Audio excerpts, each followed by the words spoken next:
লিল্লাহে তাকবীর।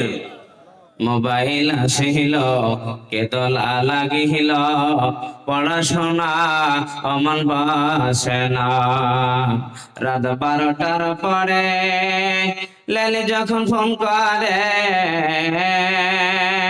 আর রাত 12টার পরে বন্ধু যখন ফোন করে, দু চোখেতে ঘুম আসে না। মোবাইল আসিল কেতলা লাগিল, পড়াশোনা অমন লাগে না।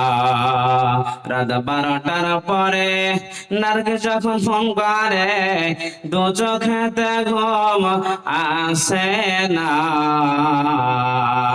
রাত জাগিয়া ফোনে চাট করিয়া, আরে রাত